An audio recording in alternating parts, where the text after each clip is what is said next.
study ang mensahe po natin sa araw po nito. Amen? So, sino po rito yung makamundo?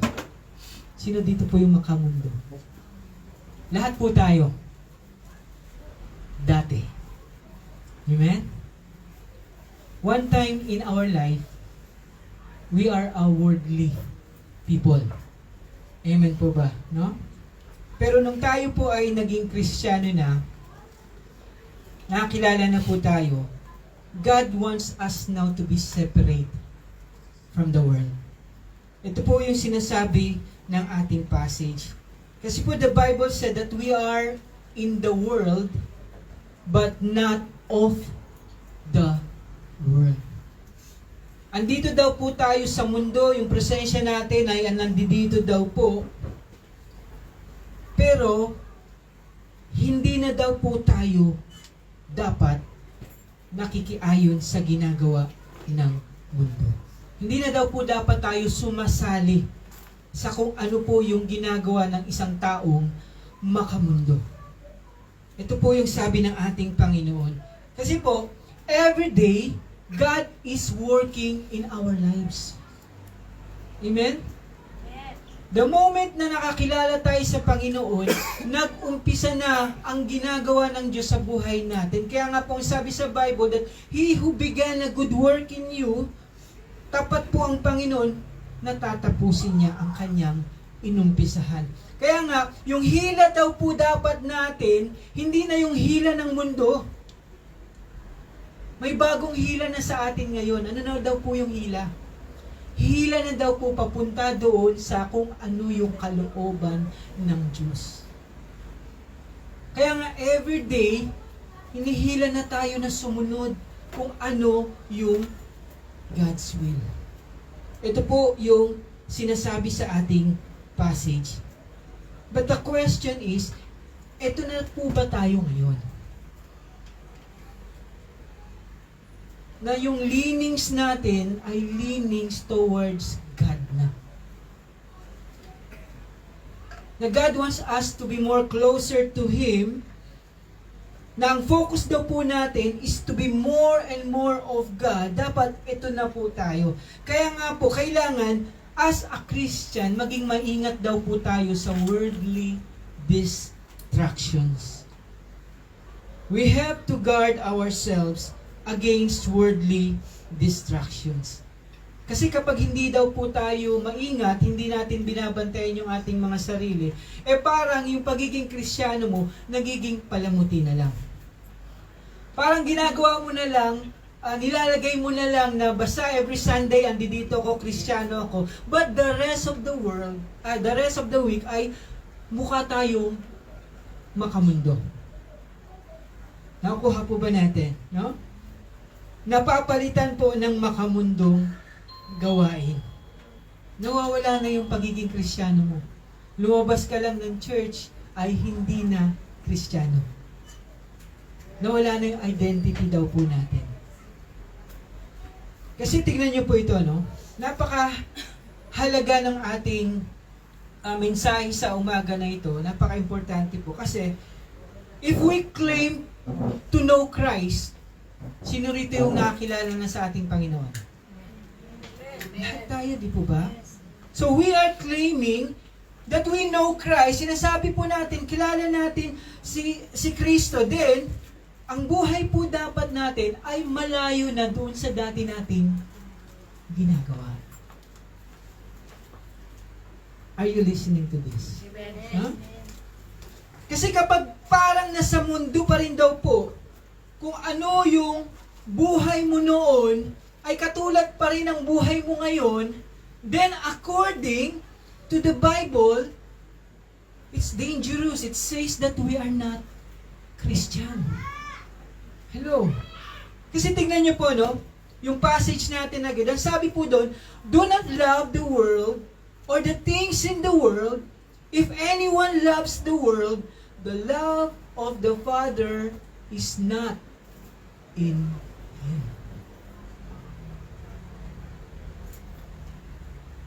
Kaya kapag tinignan daw po ba natin yung ating lifestyle, Nagko-contradict po ba ito sa salita ng Diyos? Kasi po, maraming delikadong katuruan ngayon na sasabihin sa atin, di okay lang yan kasi ligtas ka naman na eh. Wala nang mangyayari sa iyo kasi ligtas ka na, by grace lang tayo. Yes, we are saved by faith alone. Always remember that. We are not saved by works. Pero ang kailangan po nating maintindihan na kapag ang tao po ay naligtas at sinasabi niya na siya ay born again, then they have become a new creature. Ito po ang sabi ng salita ng Diyos. May ginawa daw pong malaking bagay ang Diyos sa buhay nila. Ano po yung ginawa? Meron ka ng new desire. Meron ka ng new affection. Yung leaning mo towards sa ano yung gusto ng Diyos. Na dati, wala po. Kung yung dati po, yung dapat na gusto natin, yun yung ginagawa natin. Pero yung ayaw ng Diyos, doon tayo papunta lagi. Pero dapat daw po ngayon, meron na tayong new desire, and your desire now is to be holy. Kung banal ka ngayon, dapat mas banal ka sa isang buwan. At dapat mas holy ka sa isang taon. Kasi ito po yung ginagawa ni Lord, at kapag hindi daw po ito na natin nakikita sa buhay natin, maybe the power of God is not working in you. Kasi kailangan may ebidensya ng pagbabago eh. Hindi po pwede na pupunta tayo rito, wala namang nangyayari sa buhay natin. We have to have this desire. Ano ba talaga yung ginawa ng Diyos sa buhay natin?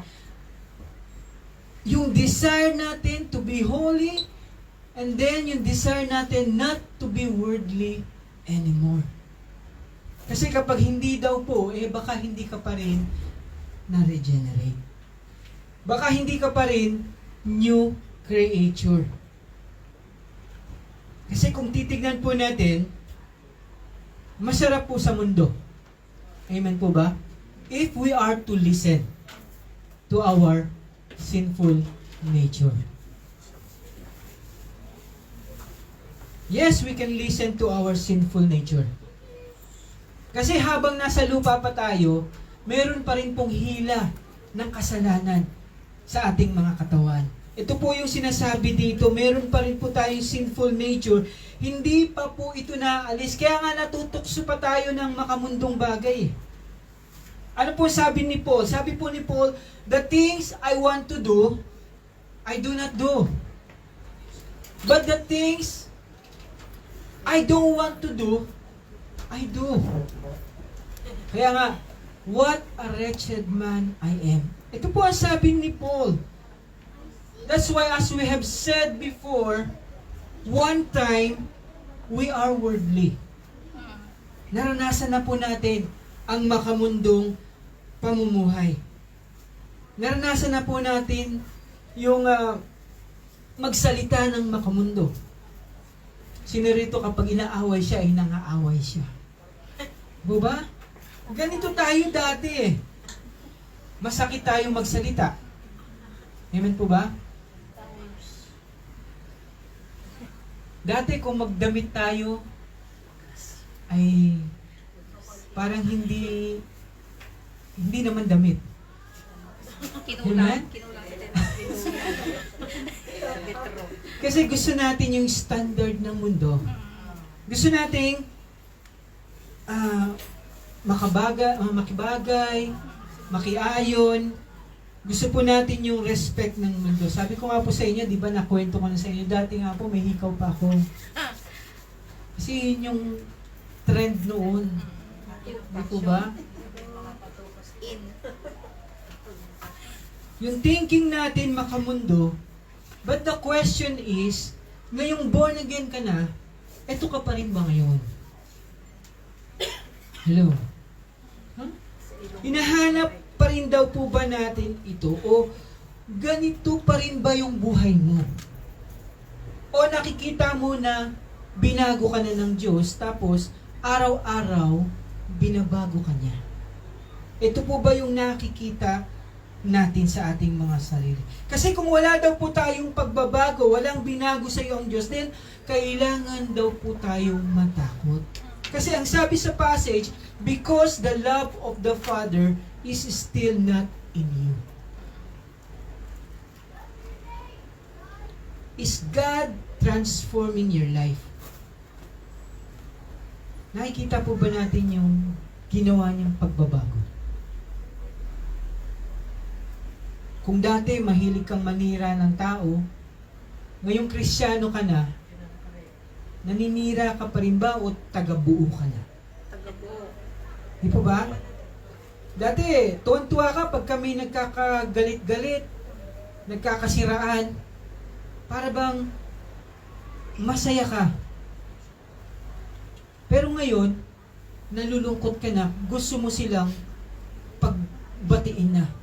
Gusto mo silang ayusin na. Tayo po ba ay nabubuhay ngayon sa kasalanan o umiiwas ka na? Ito po yung mga question ng ating passage. Kasi kung hindi pa daw po tayo tumatalikod sa mundo, then sabi po doon, the love of the Father is not yet still in us. Pero kung tayo daw po ay sumusunod, sabi sa ating passage again, God said, whoever does the will of God will live forever. May nakapakaganda po ng ating passage. Is God transforming your life? Again, don't get the message wrong. Ang mga Kristiyano po, hindi po sila sinless. Hindi po sila perfect. Magkakasala at magkakasala ka pa rin. Babagsak at babagsak pa rin po ako. Pero ang difference po sa isang Kristiyano, na kahit po andun yung panghihina niya, andun yung struggle niya, the difference, every time na bumabagsak siya, every time na nagkakasala siya, makikita niya yung kamay ng Diyos sa buhay niya. Amen. Makikita niya na merong tinuturo ang Diyos sa bawat pagkakamali niya. Ito po ang difference. Kasi po, ang ating Panginoong Diyos, hindi tayo tatantanan. Hindi daw po niya tayo iiwanan. Kaya nga po, inihiwalay tayo sa makamundong bagay eh. At kung kinakailangan, didisiplinahin tayo ng Diyos. Papaluin tayo niya. Kapag matigas ang ulo natin. He will discipline you kung kinakailangan. Kasi nga po, God wants na tumaas yung level ng pagiging Kristiyano mo. Gusto po ng Diyos na mag-mature ang kanyang mga anak. Kung dati po, pasaway tayo, ngayon hindi na. Nababawasan na. May holiness na tayo. Ito po ba tayo o are you becoming more and more like the world? Again, our passage says, do not love the world or the things in the world. If anyone loves the world, the love of the Father is not in him. Kaya wag daw po tayong padala sa mundo. Huwag tayong maging makamundo. Ito po yung sabi ng ating passage. Again, bilang mga Kristiyano, tayo ay nasa mundo. Sinabi na po natin yan.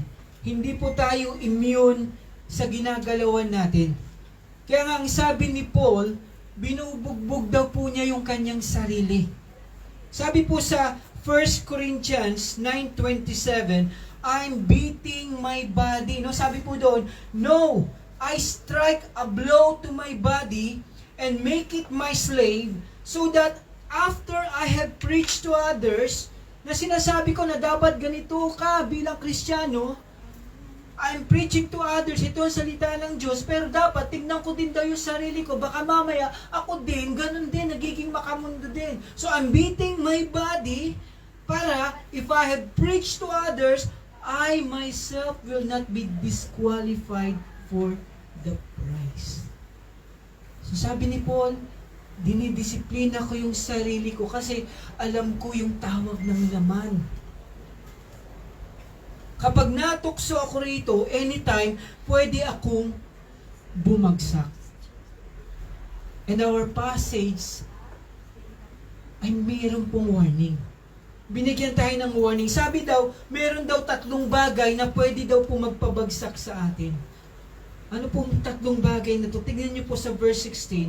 Sabi po, for all that is in the world, the desires of the flesh, and the desires and of the eyes and the pride of life is not from the Father, but is from the world. So ito daw pong 3 na ito, dito daw po tayo most of the time babagsak. Ano po yun? The desires, the lust of the flesh, the lust of the eyes, and the pride of life. Ito yung ginamit ng kaaway nung una niyang pabagsakin ang tao. Ang ating mga ninuno. Si Adan at Eva. The lust of the flesh. Ang ganda ng puno na yun The lust of the eyes. Ang ganda nitong mansanas na ito. Pride of life. Kapag kinain mo yan, magiging katulad ka ng Diyos. Ito po ang laging ginagamit ng kaaway para pabagsakin ang tao. Lust of the flesh, may gusto kang gawin, may gustong gawin yung katawan mo, pero ayaw ng Diyos na gawin mo yun. Di po ba madalas kapag may kasama tayo sa boarding house, minsan hindi maiwasan, nagiinuman. Tapos kapag nagiinuman na sila, magkukwentuhan na yan ng mga malalaswang bagay. Tapos ikaw na nandoon, pwede kang makijoin, makisali, hanggang sa na-attract ka na din. Na dapat nilalayo mo na yung sarili mo. Pinag-uusapan nila, ay si ganito, si ganyan. Tapos, nang mababae na sila, nagagaya ka na. Nang bababae ka na din. Pero Kristiyano ka.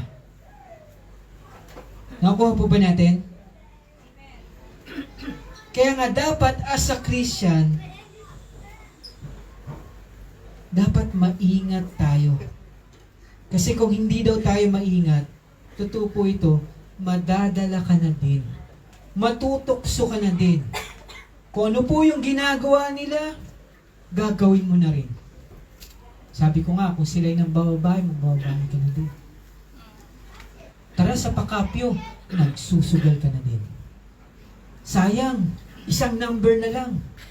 Kung nabuo ko yung number na yan, ganito sana ako. Ando na rin yung desire mo. The lust of the flesh. Pero hindi na daw po natin yan ang mundo na yan. Dapat hindi na tayo nakikibagay. Dapat alam na natin umiwas. Kasi if we are being like them, we are being worldly, then hindi po tayo magiging ilaw sa kanila. Kasi hindi naman nila nakikita o madi-differentiate yung yung pagkakaiba mo .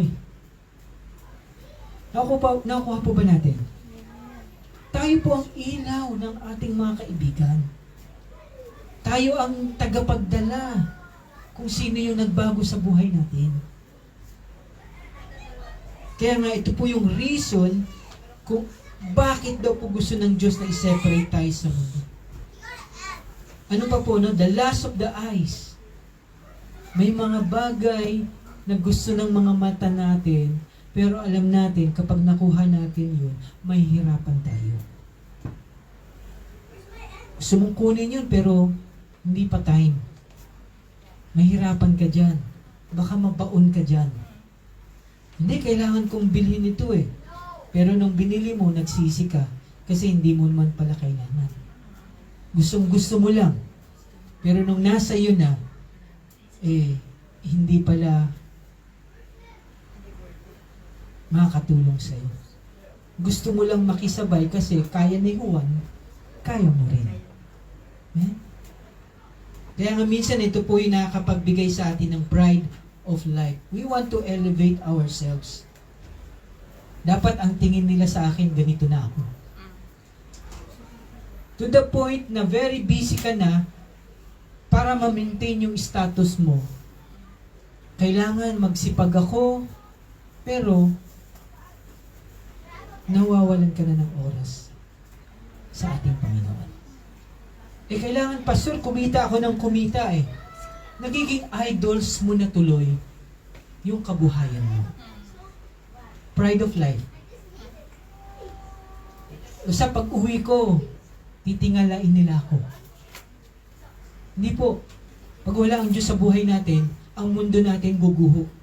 Kasi, ang tingin natin, yung mundo na lang eh.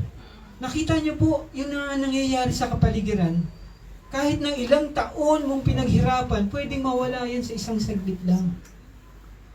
Pero kung ang pag-asa mo ay nasa Panginoon, andun lagi ang lakas na alam mo, hindi tayo pababayaan ni Lord. Kahit na nawala na ang lahat sa iyo, pwede ka pa rin mag-umpisa kasi may Diyos kang tutulong sa iyo.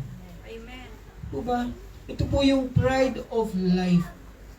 Pero kapag nandun na po tayo, nasa mundo na lang tayo nakatingin, ang sabi ng Panginoon, dapat nakafocus tayo sa langit.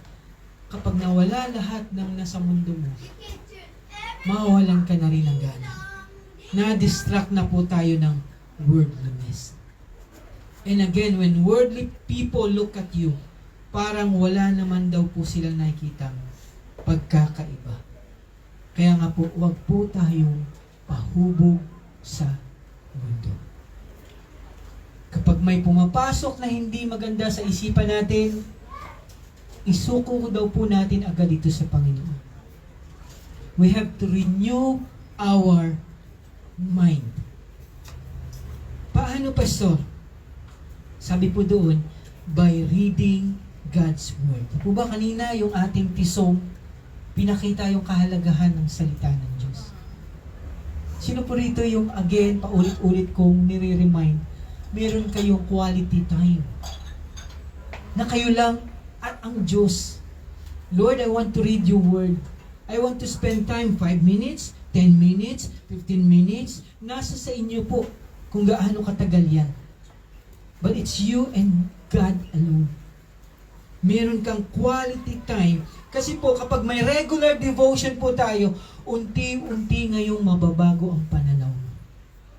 Unti-unti pong nababago ang pag-iisip natin.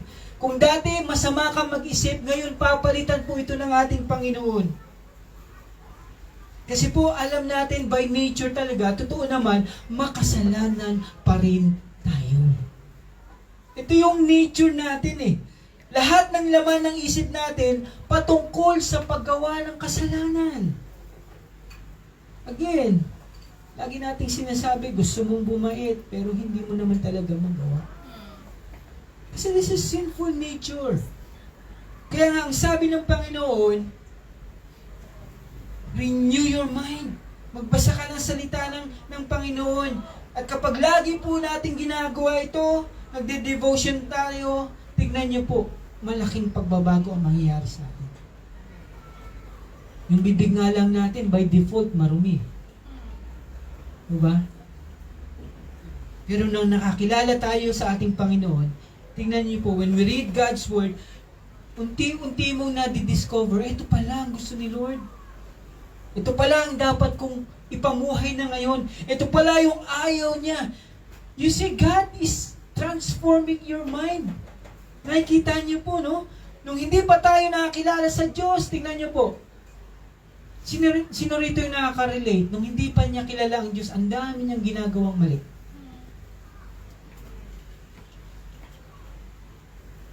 Mali yung pananaw mo sa alak.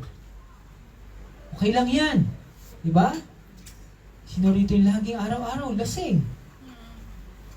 Yun po yung mga makamundong ginagawa natin eh. Di po ba? Mali yung pananaw mo sa sugal. Sino rito hanggang ngayon nagsusugal? Pastor, one time lang yan, big time, uwi na ako. Nanalo ka nga, nasaktan mo naman si Lord. Ano mahalaga sa'yo? Yung panalo o yung nakasakit ka sa damdamin ni Lord? Dati, mali po yung pananaw natin sa lalaki o sa babae. Dati kung sinong karelasyon mo, okay lang. Hindi mo nga iniisip kung may asawa yan o hindi. Basta ang mahalaga, masaya kayo. Tama po ba? Yan yung mga makamundong bagay na sinasabi ng ating Panginoon. Sino po dito yung dati ay okay lang sa kanya na magsinungaling? Maintindihan na nila yan. White lies lang naman yan. Konting sinungaling lang naman. Lahat naman yan ay ginagawa. Bayaran mo na lang yan. Di po ba?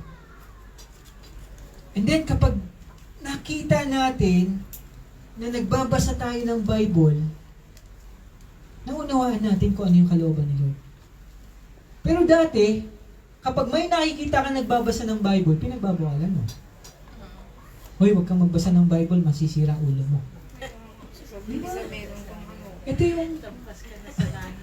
yung reasoning natin dati. Tapos sa advice pa nga natin, sugurin mo siya kasi siya naman ang nauna. Diba? Sino rito nag-advise? Sige, sugurin mo. Siya nauna eh. O kaya, yung paborito ng mga lalaki. Okay lang manloko, basta huwag kang pahuli. At pag nahuli ka, huwag kang diba? Ito yung mga ito yung mga reasoning natin dati na mali. Pero kaya yung message po natin ng ating Panginoon sa umaga na ito, it is asking us not to be distracted by worldliness. Na kapag sinabi ng ating Panginoon na kasalanan yan, umiwas na tayo. Kapag pinapalayo ka dyan, lumayo ka dyan. Ay hindi, malakas ako. Walang malakas. Babagsak at babagsak tayo. Kasi yan pong ginagamit ng kaaway. Lust of the flesh, lust of the eyes, pride of life. And then, ang sabi po sa ating last verse, and the world is passing away along with its desires. But whoever does the will of God abides forever. As a Christian, God's word is what matters. Kahit na may opinyon ang mundo, may mga pananaw kang maririnig sa kanila, advices nila, ang last word pa din ay ang salita ng Diyos. At sabi po doon, whoever does the will of God, in other translations, lives forever. Amen. Tayo po lahat ay ituloy.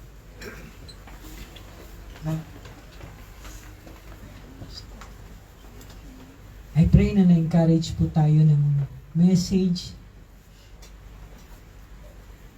Mahirap maging Kristiyano. Kasi ito yung sinasabi ng Panginoon eh. Nakalagay tayo sa mundo na punong-puno ng distractions. At ang target ng kaaway ay hindi yung mga katulad niya. Yung mga makamundo. Kasi nasa Kanya na yun eh. Ang target niya ay tayo. Kasi kapag tayo daw po ay nagpa-apekto sa pagiging maging makamundo, eh yung testimony natin bilang binago ni Lord, maapektuhan. Lagi ko pong sinasabi sa inyo, kung tayo rito ay parang magugulo, nag-aaway, hindi nagpapatawaran, nagsisiraan, sa tingin niyo po ba, mayayaya natin yung mga hindi pa nakilala kay Lord? Sasabihin sa atin, bakit niyo ako niyayaya? Kayo na lang dyan. Kasi kami, meron din naman kaming awayan eh. Meron din naman kaming misunderstanding, hindi kami nagpapatawaran, pero after that, nakakalimutan namin, tapos tinatanggap ulit namin yung bawat isa. Diba ba? Paano mayaya yung gusto mong yayain na kaibigan mo kung nakikita niya na hindi nagbabago ang buhay mo? Ano yung makaka-attract sa kanya? Kaya nga po, God wants us to be separate.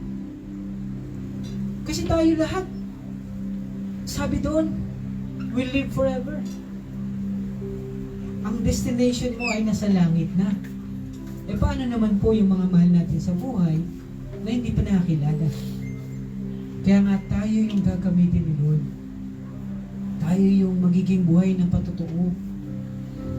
Tayo ang may direct na access sa Kanya. Ang kailangan lang ay tingnan natin yung mga dangers na po pwedeng gamitin against sa atin.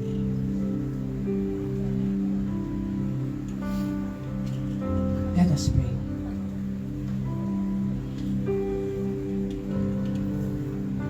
Lord, marami pong salamat sa mga paalala niyo po sa amin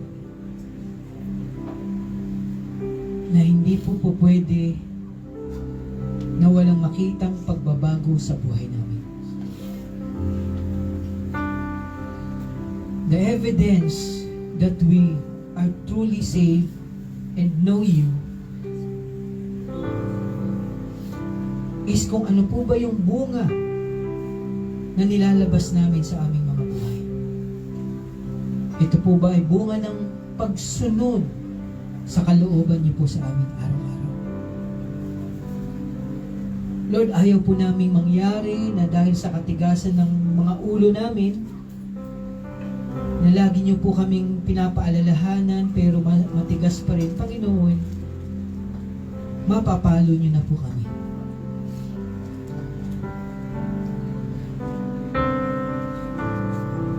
Thank you, Lord, for our message. Lord, continue to bless, Lord, your people. Continue to protect, Lord, your people. Lord, sa aming mga online viewers, samahan niyo po sila. Bless our pastors, our bishop. Lord, bless the churches, Lord, na amin pong nakakonect. Tuwan po sa Pilipinas, sa Norway, sa Madrid, sa UK, sa saan man lugar, Panginoon, sa Pilipinas. Be with your people, Lord, as we celebrate the goodness that you have done in our lives. And Lord, we continue, O God, na patuloy namin tinataas ang aming bansa sa inyo, O God. Heal our land. Bless OFWs. Bless niyo po, Panginoon, aming mga mahal sa buhay. Lord, ang aming mga kasama sa Mongolia, be with them, protect them, guide them with their works, sa kanilang mga amo. Lord, kay Brother Mitchell, Panginoon, sa New Zealand, Lord, ingatan niyo po siya sa araw-araw po na kanya pong ginagawa. Bless our families here, Lord God, in Macau.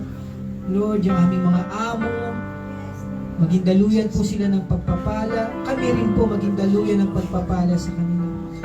Maging maayos ang aming samahan, Panginoon. At Lord, sa aming mga kapatiran na wala pa pong work, Panginoon, we are asking, O God, ikaw po magbigay, mag-supply ng trabaho po, Panginoon. Yung desire po ng puso po namin, makita niyo po, O God, ikaw po mag-supply ng pangailangan namin. Thank you so much that we have you as our God. Pwede kaming tumawag, sumigaw, umiyak, dahil nandyan ka lagi para sa amin. And we are so grateful, Lord, that we have this time to pray. Bless, Lord, the Philippines. Bless, Lord, our President. Bless our leaders, O God. Lord, bless the Filipino people, Lord. Minsan pa po, maingat ko pong binabalik lahat ng kataas-taas ng kapapurihan sa inyo, God. Salamat po, Lord. Bless LWBC Macau. Ito po ang aming dalangin. In Jesus' name we pray. Everybody say, Amen. God bless po. Maraming salamat.